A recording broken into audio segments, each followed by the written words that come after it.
자, 이제 5번, 6번을 봅시다. 밑으로 내려갑니다. 선택지 봐라. 일단 주제를 먼저 한번 정리를 하자. 일로 한번 봐봐. 자, 지금 여기 보면 첫 번째가 이 옵에 잘립니다.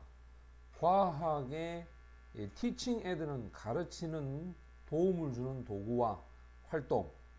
2번에 for 잘라. 과학에 대한 inquiring 질문과 실험에 대한 요구. 3번은 method 뒤에 자릅니다. 편견을 줄이는 방법. 과학 선생님의 가르침에 instruction 하면 지시라는 뜻도 있고 가르침이라는 뜻도 있다. 4번에 도전과 opportunity 기회. 과학 교육 연구에 있어서 이야기고. 5번은 impact 잘라 영향이야. 과학 선생 믿음이야. 그들의 가르치는 관행에 있어서 믿음에 대한 영향. 그럼 지금 주제는 이렇게 전치사를 중심으로 또는 부정사 수식할 때 이 명사들이 있지. 그럼 요렇게 지금 선생님 동그라미 쳤단 말이야. 이 동그라미 친 뒤쪽 부분은 뭐가 되고? 화제가 되고, 이 앞쪽 부분이 뭐가 된다? 핵심어가 됩니다. 핵심어는 글의 마지막 부분에 있고, 화제는 글의 도입부에 있다. 그리고 화제는 공통분모로 사용이 된다. 그럼 지금 이 뒤쪽 부분이 다 공통분모야.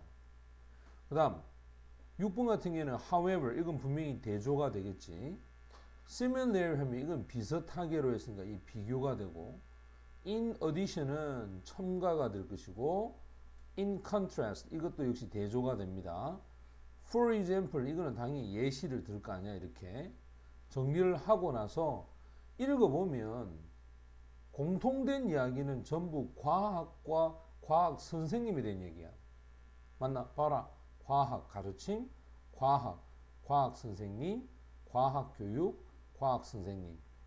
그럼 분명히 과학 선생님과 과학하고 관련된 화제를 처음부터 끌고 온단 말이야. 오히려 이런 문제는 쉬운 게 마지막에서 보면 요약하자면 마지막을 봐야 돼. 마지막 한 문장 읽고 위로 올라가면 돼. 요약하자면 이 사람의 결론, 선생님들의 과학, 철학, philosophy, 철학이지. 철학이 영향을 미칩니다. 실험실에 대한 어떤 가르침, 또 방법이야. 어떤 방법이냐면 바로 증명이 사용이 되고 지시적인 목표가 되는 방식으로 과학 선생님의 철학이 영향을 미친다. 그럼 이게 핵심이네. 이게 핵심어. 그럼 답은 주제는 뭐겠노 그러면? 임팩트라고 하는 게 영향이잖아. 그지? 또 과학 선생님에 대한 믿음이라는 것은 과학 선생님이 가지고 있는 철학하고 같잖아. 됐지? 이렇게 보면 주제가 5번이 답이 이미 마지막을 통해서 우리가 찾아냈다는 거야. 그럼 빈칸만 우리가 보면 되는데, 자, 그럼 빈칸도 봐라. 오히려 쉽다. 항상 이 뒤에 나와 있는 연결사가 중요하다 그랬어. 그럼 위에 앞에 있는 내용과 밑에 있는 내용이 개념을 잘 봐야 되는데, 요 each라는 단어는 some이나 any나 each와 같은 것은 각각이라고 하는 구체적인 예를 들 때 쓴다 그러지. 자, 각각의 변화, 우리 역사적인 개념, 원자 구조에 대한 변화가 시제가 과거도 예를 듭니다. 제시가 됩니다. 아주 단순한 바로 빌딩하면 형성이죠. 그것도 이전의 개념을 통한 형성에 각 과학자들에 대한 기여가 학생들에게 전달이 돼서 단지 늘어난 상세한 부분들, 이전에 있었던 이 원자에 대한 형태, 모델의 상세한 부분에 첨가됨으로써 학생들한테 전달이 되었다. 요 내용은 앞에 했던 이 말의 추상적인 것에 대해서 각각의 변화라고 하는 구체적인 뭘 들고 있다? 예를 들고 있는 거야. 됐지? 자, 그래서 답은 for example 정도가 괜찮을 것 같아. 자, 그럼 위에서 한번 읽어와 보자. 자, 처음에 뭐라고 하는가 봐. 노력이야. 그것도 아주 밀접하게 영향력을 뭐 하려고 한다? 조사해 보려는 노력이죠. 선생님의 믿음이야. 무엇에 대한 믿음이냐면 과학에 대한 본질, 자, 이때 네이처는 본질입니다. 그들의 수업 관행에 있어서 과학 수업의 그 본질에 관한 믿음. 자, 이 믿음에 대한 검토를 해보려고 이 사람이 컨덕, 실행을 했습니다. 아주 광범위한 인터뷰를 했단 말이야. 3명의 과학 선생님하고. 자, 인터뷰에서 첫 번째 선생님이 나와. 첫 번째 선생님이 바라본 이론은 어떤 거냐? 바로 진실이다. 이 진실이 uncover 하면 밝혀진 이 말이겠지? through, 뭘 통해서? 엄격한 실험을 통해서 밝혀진 진실이 이론이다 라고 생각한 거야. 근데 놀랍지 않게도 이러한 수업에 있어서의 지시 내용의 어떤 의도, 이 의도는 학생들이, 이게 의미상 조다, 학생들이 그 진실을 배우는 것이다 이 말이야. 학생들이 수행하는 과학 활동에서의 그 수행, 과학 활동에서의 수행이 평가를 오로지 결과로서만, 아웃컴이잖아. 활동의 결과로서만 평가가 되었고 뭐가 아니었다. 프로세스야. 과정이 아니야. 과정이 아닌 결과에 의해서만 평가가 된다. 그리고 또 이 첫 번째 선생님이 또한 인식한 것은 과학적 과정. 이 과학적 과정이 인덕티브는 귀납이다. 귀납. 알겠나? 귀납이 뭔지 알지? 연역은 풀어서 설명하는 거야. 귀납은 풀어 설명한 것을 마지막으로 요약하는 거라. 쉽게 말하면 이게 미괄식이고 연역은 두괄식이다 라고 생각하면 된다. 미괄식은 뭐지? 얘를 먼저 설명하다가 마지막에 결론 내리는 거잖아. 그래서 귀납이 마지막 결론에 해당하는 이런 표현이 과학적 과정이라는 거야. 따라서 실험실에서의 어떤 지시 내용은 포함한다. 정확한 절차를 포함해 올바른 답을 얻고자 정확한 절차를 포함하는 거야. 그래서 과학을 봅니다.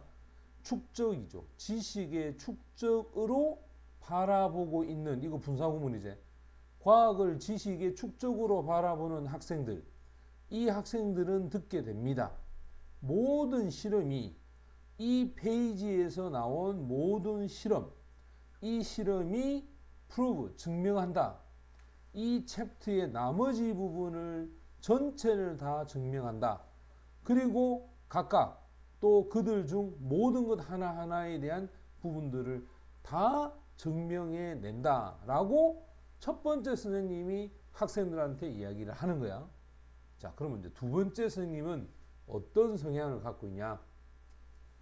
On the other hand, 반면에 두 번째 선생님이 생각을 한 이론이 있어. 이론을 뭐라 생각했냐? 이거는 이론은 도구다. 문제를 해결하기 위한 도구다. Therefore, 따라서 학생들이 사용했던 이론, 이 이론은 그냥 설명을 하는 거야. 관찰을 설명하고, 이거 첫 번째. 그리고 해결을 하는 거야, 문제를.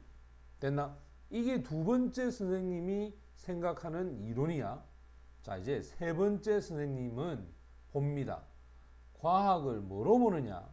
지식에 대한 축적으로 보고, 지식에 대한 축적. 그것이 하나의 어떤 위치가 되는데 분명하게 반영이 된다. 수업의 지시 내용에서, 수업의 가르침에서 분명히 반영이 되는 어떤 위치야. 무엇에 관하여냐? 자, 원자 이론에 대한 발달 과정에 있어서 그것에 있어서 수업 가르침에 반영되는 어떤 위치. 그게 결국 지식에 대한 축적이 되는 거야. 자, 그럼 예를 들어서 각각의 변화, 우리 역사적인, 여기서 분명히 원자 이론에 대한 얘기를 했으니까 그 원자 이론에 대한 구조 이야기를 하잖아. 그럼 이게 추상적이고 이게 구체적인 예가 되는 거지. 원자 구조에 있어서의 역사적인 개념, 이 개념에서의 어떤 변화, 이 변화가 제시되어졌다. 단지 바로 이전에 있어서 개념, 그 이전 개념을 바탕으로 해서 빌딩, 형성이 되는 것으로 제시가 되어진 거야. 또 각각 과학자가 기여했던 부분이 전달이 된다. 학생들에게. 그거는 증가된 디테일, 상세한 부분들로서 학생들한테 그냥 전달이 되는 거야. 원자의 이전에 있었던 형태에다가 좀 세부적으로 뭔가가 첨가가 되고 좀 더 살이 붙은 상태로 학생들한테 전달이 되는 거야. 그러면 아까 전에 분명히 지식의 축적이라 그랬지? 맞지? 그럼 세 번째 선생님이 얘기하는 거는 기존에 어떤 지식이 있는데 그 지식에다가 조금씩 뭔가가 하나 더 첨가가 되어 간다. 알겠나? 그 이야기라는 게 이 사람이 과학을 바라보는 관점이야. 맞나? 자, 그러면 이제 정리를 해보면 첫 번째 선생님이 생각하는 과학은 뭐냐면 결국 확실한 실험을 통해서 밝혀진 진실이야. 알겠어? 첫 번째 선생님은 실험을 통해서 증명된 확실한 진실이 과학의 이론이다. 그래서 모든 실험을 다 통과한 결론에 해당한다. 됐지? 이게 첫 번째 선생님 생각이야. 두 번째 선생님의 생각은 뭐냐? 이론이란 문제를 해결하기 위한 하나의 도구에 불과한 거다. 그래서 설명할 수 있을 정도면 된다는 거야. 이게 두 번째 선생님 얘기다. 세 번째 선생님은 지식에 대한 축적이야. 처음에 누군가가 뭔가를 발견했어. 그 발견한 거에 그 다음이 또 발견이 첨가되고 또 그것이 첨가되고 됐나? 그래서 시간이 가면서 계속 뭐가 지식이 축적된 것이 과학이다. 라고 본 거야. 대체 결국 결론. 이 사람의 결론은 선생님들이 가지는 과학의 철학이란 바로 실험실에서의 가르침, 교실에서의 가르침에 절대적 영향을 미친다. 이해되지? 자, 그렇다면 이 글의 주제는 결국 선생님들이 가지는 믿음, 그 믿음에서의 영향에 대한 얘기고 또 위에 있는 빈칸은 여기서 추상적인 이야기를 역사적 개념을 통한 구체적인 예를 든 5번이 정답이 됩니다. 됐나?